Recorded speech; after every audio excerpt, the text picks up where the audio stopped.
In a world not unlike our own, there was a high school boy named Yu Otasaka, who, upon waking up one day, discovered he possessed a remarkable ability, the power to temporarily inhabit another person's body for a brief span of 5 seconds.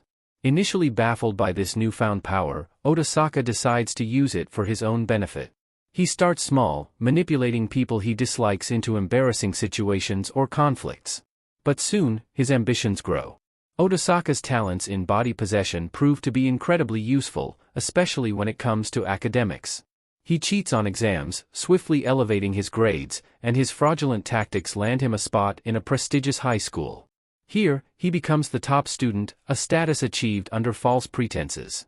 Despite his deceptive nature, Otasaka's good looks win him popularity and admiration. Many of his female classmates find him irresistible, frequently asking him out. However, Otasaka's heart is set on one girl, Yumi Shiryanagi, known as the Madonna of the school. He is utterly smitten with her, to the point of devising a dramatic plan to win her affection. He stages a daring rescue, saving her from an oncoming truck, a heroic act that successfully captures Yumi's heart. For a moment, Otasaka's life seems perfect. But this illusion of happiness is shattered when his deceitful activities are uncovered by Nao Tamori, the astute student council president of Hashinomiya Academy. Now, along with Jijiro Takajo, a boy with the power of superspeed, confront Otasaka. They reveal to him that Hashinomiya Academy is a sanctuary for students with special abilities, gathered for their safety.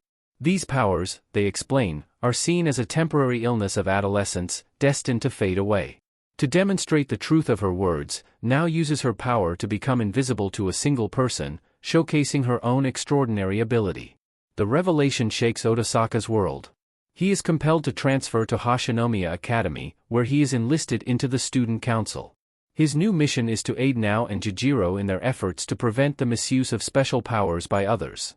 Back at his new home, Yu Otasaka is greeted by his enthusiastic little sister, Ayumi.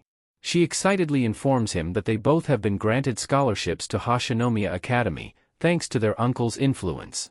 Along with this opportunity, they move into a more comfortable apartment located conveniently close to the school. At the academy, Otasaka delves deeper into the world of those with special abilities. Nao Tamori, the insightful student council president, enlightens him about the historical exploitation of individuals like them by neuroscientists. She emphasizes the importance of unity among those with powers, highlighting the student council's vital role in this context. They are tasked with a critical mission, to locate others with special abilities and either safeguard them or dissuade them from misusing their powers. Soon, Otasaka, along with Nao and Jijiro, are summoned to the student council room where they meet another student with unique abilities, who serves as the council's assistant.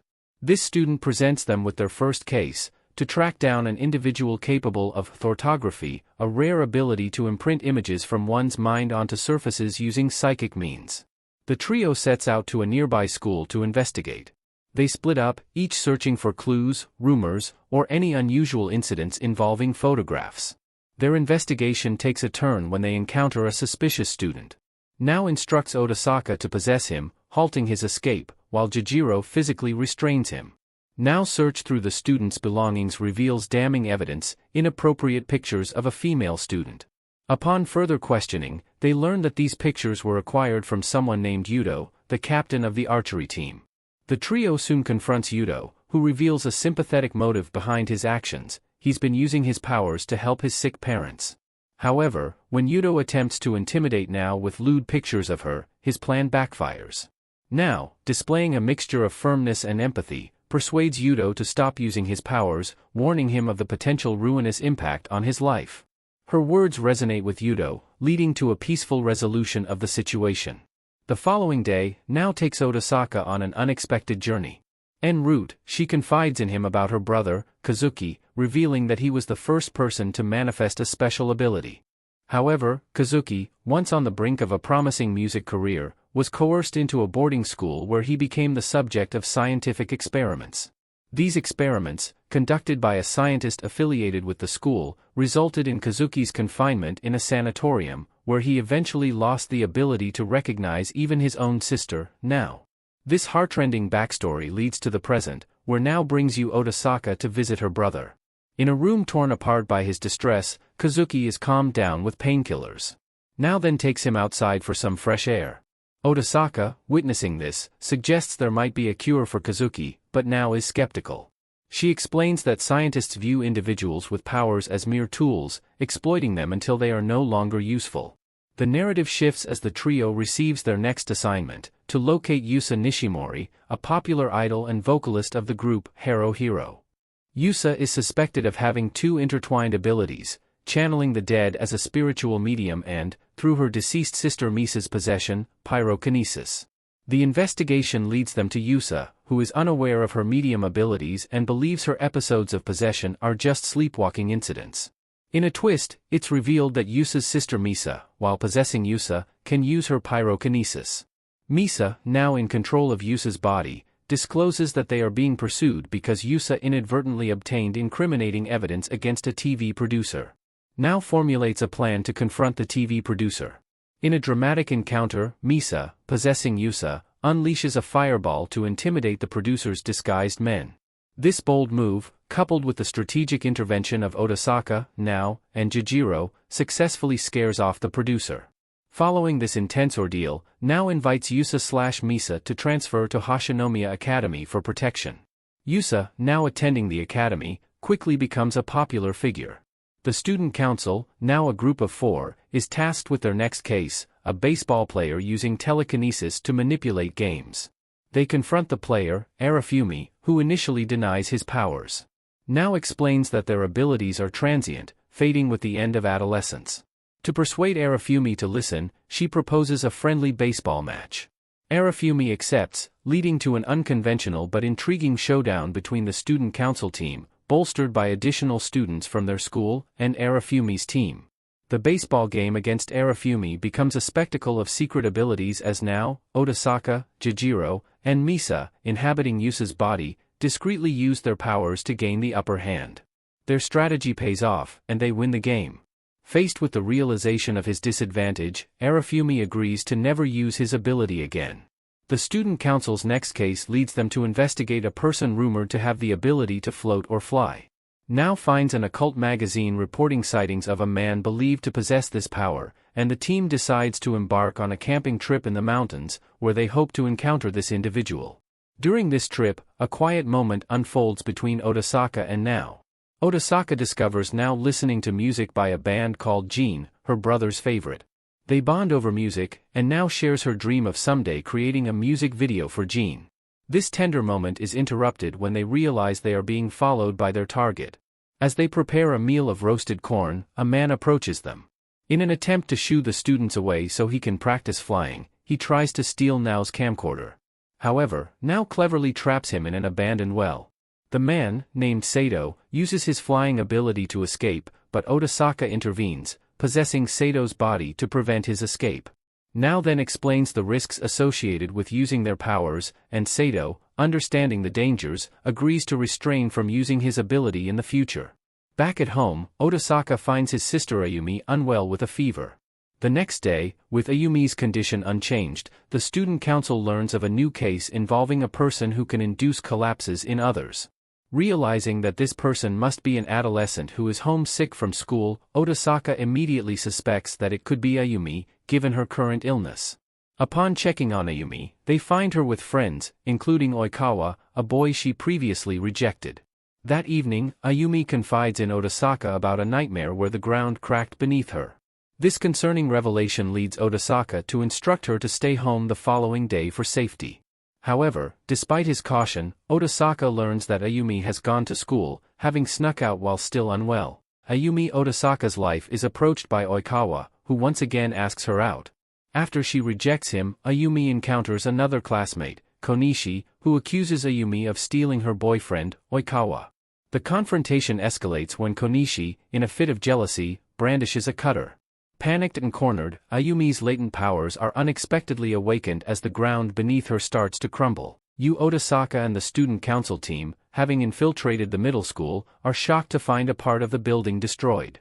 In a frantic search amid the rubble, a desperate Otasaka hopes to find his sister unharmed. However, a piece of debris falls, striking him unconscious. Otasaka later wakes up in the infirmary, where he is met with devastating news: Ayumi has passed away. This loss plunges him into a deep state of grief and isolation. Unable to cope, he withdraws from his friends, living off instant noodles and shunning all attempts at comfort, including those from Yumi, the girl he initially sought to impress. Driven by his despair, Otasaka leaves for a comic cafe far from the city, seeking to escape the painful reminders of his life and the student council. He spends his days aimlessly, playing games, eating junk food, and getting involved in fights with local gangsters, using his powers to manipulate the outcomes. In one such altercation, Otasaka discovers a box of drugs on one of the men he had beaten. As he contemplates using the drugs, now Tamori, having followed him invisibly, intervenes, knocking the drugs from his hands. Shocked to see her, Otasaka learns that Now has been shadowing him out of a sense of responsibility for Ayumi's death. Despite his initial anger, Now manages to calm Otasaka down and takes him to Jijiro's family home. There, she prepares a dish called amuras, reminiscent of the meals Ayumi used to make. This gesture of care and the familiar taste of home slowly begin to mend Otasaka's broken spirit. Now's unwavering support and understanding eventually persuade Otasaka to return home. As Otasaka begins the arduous process of rebuilding his life without his sister Ayumi, he receives support from his friends. Now Tamori, ever the compassionate leader, rallies the group again, this time with a lighter agenda, attending a gig of the band Jean. Otasaka, finding solace in music, ends up with the other ticket to join her. On his way home, Otasaka encounters a disabled woman who he feels a strange connection to. He discovers she is Sala Shane, the lead vocalist of Jean. Over dinner, Sala intuitively senses the depth of Otasaka's recent trials. He opens up to her about Ayumi's death, and moved by his story, Sala agrees to visit Ayumi's altar to pay her respects. Otasaka then seeks to introduce Sala to Now, knowing she's a fan, but Now declines the visit. Instead, Otasaka takes Sala to meet Kazuki, Nao's brother, hoping to stir some recognition in him. At the sanatorium, they find Kazuki in a distressed state, but upon hearing Sala sing, he visibly calms down and even murmurs Nao's name, indicating a flicker of memory. Following this emotional encounter, Otasaka receives a call from Nao, who is at the hospital. She expresses her gratitude for helping her brother. Later, Otasaka and Nao attend Jean's gig together, where Otasaka is struck by Nao's casual appearance. Amidst the concert, Otasaka's mind drifts to a flashback. He and Ayumi are in a hospital, part of research on their supernatural abilities. They discuss their older brother, Shunsuke, who has the power of time travel. Otasaka reflects on the fear of having his true abilities discovered, fearing the loss of his freedom, just like what happened to Shunsuke. In the cafeteria, a man named Kumigami approaches Otasaka, informing him of a telepath, someone who can send and receive thoughts. Kumigami instructs Otasaka to use his body possession power as part of a plan to locate this telepath.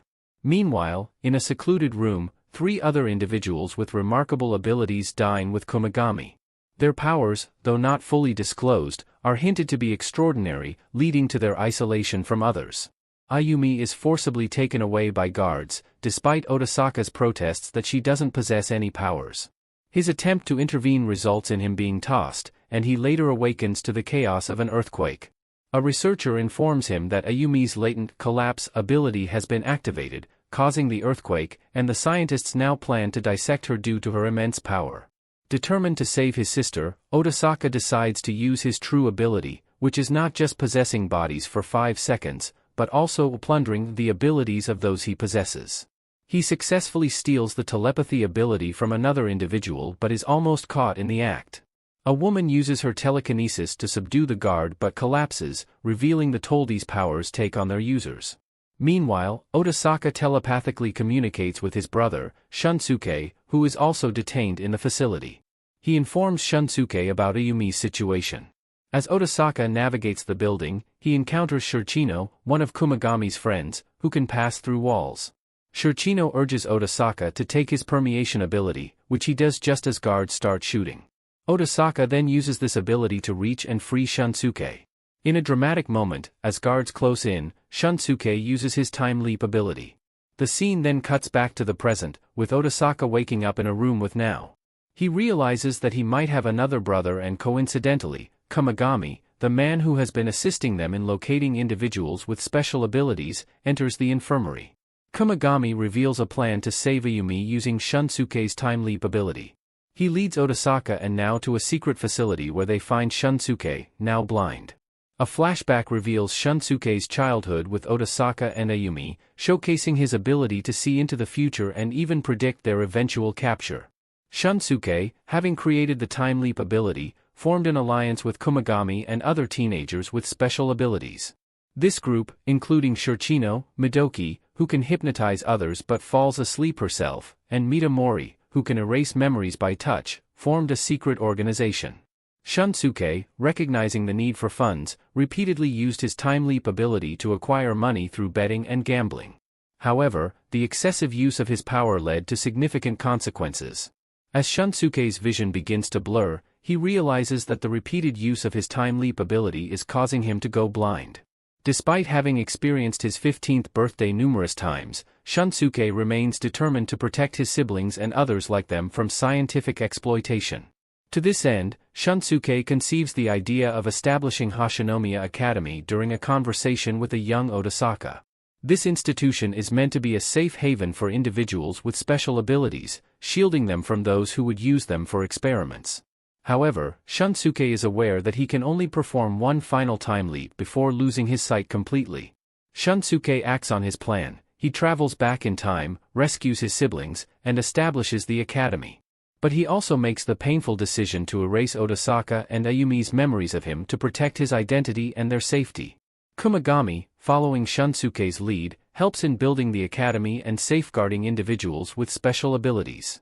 In the present, Nao reveals to Otasaka that she and Jijiro have always known about his true ability. Investigations show that those Otasaka possesses lose their abilities permanently, confirming that his power is indeed to plunder others' abilities. Shunsuke then asks Otasaka to use the time leap ability to save Ayumi by removing her collapse ability before her tragic accident. Otasaka, now back in time, urgently informs Nao and the others about Ayumi's ability. He relives the day with them, ensuring that Ayumi is safe. He then discreetly removes her ability, preventing the accident that initially led to her death. The next day, as Otasaka and Ayumi head to school, Nao, Jijiro, and Yusa attempt to blend in at the middle school but face challenges. Jijiro is caught, and Yusa is recognized, prompting a swift retreat.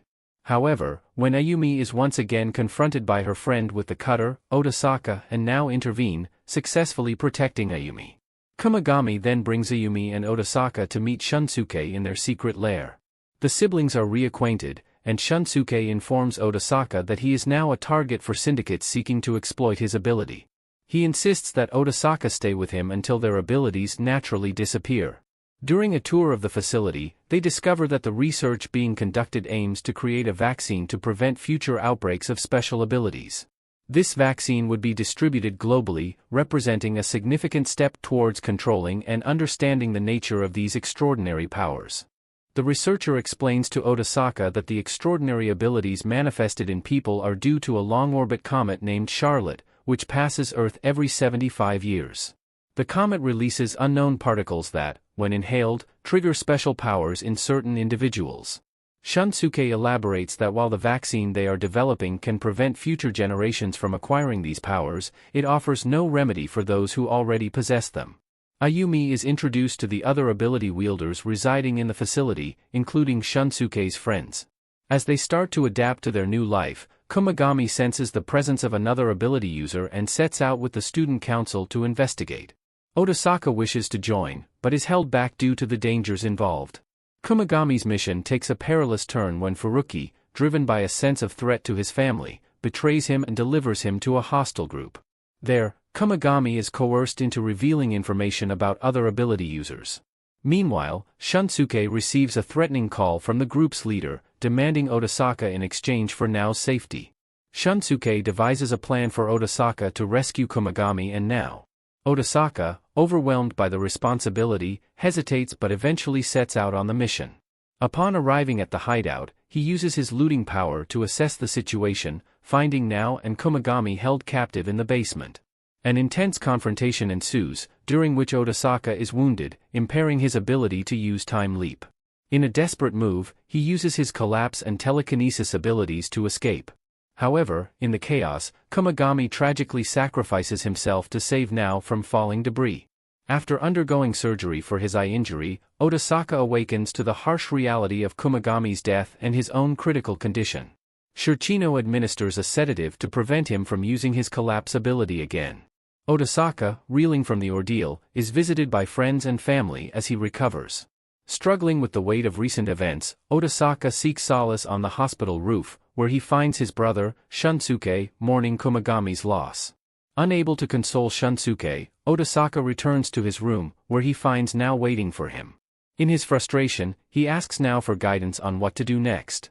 Nao suggests that since Shunsuke already has a vaccine to stop the creation of new supernatural powers. With the next appearance of the Comet Charlotte, Otasaka is to use his ability to steal the powers of those affected, protecting them from being exploited by terrorists or other malicious parties. Despite the unknown risks to himself, Otasaka immediately agrees to the plan, motivated by his newfound feelings for Nao and his desire to protect her and others. Otasaka begins by taking Nao's invisibility power. His resolve is unwavering, even as his brother Shunsuke doubts the feasibility of such a monumental task. Otasaka is discharged from the hospital and, despite his reservations, proceeds to remove Chihiro and Misa's powers, knowing that doing so will cause Misa to fade away. As Otasaka embarks on his global mission, the toll on his body and psyche becomes increasingly evident. The continual absorption of powers begins to erode his sense of self and his memories. Over time, he deteriorates further, losing recollection of even Nao, the girl he loves. Despite these challenges, Otasaka perseveres, earning the moniker, the One-Eyed Grim Reaper, as news of his mission spreads worldwide. In a climactic moment, as Otasaka seeks the last ability wielder, he is shot by an arrow. Weakened and vulnerable, he is saved by a young girl, whose ability he then takes, urging her to return home. Overcome by exhaustion, Otasaka collapses and is later found and brought back to Japan by his brother. Upon awakening, Otasaka's memory is completely gone. He doesn't recognize Nao or anyone else. Nao, though saddened by his amnesia, greets him warmly, introducing herself as his girlfriend in a bittersweet reunion. The story concludes with Otasaka surrounded by his family and friends, who vow to fill their lives with joy and positivity. Well, that's all we have for you today. Don't forget to like and subscribe and turn on the notification bell so you never miss out on another video.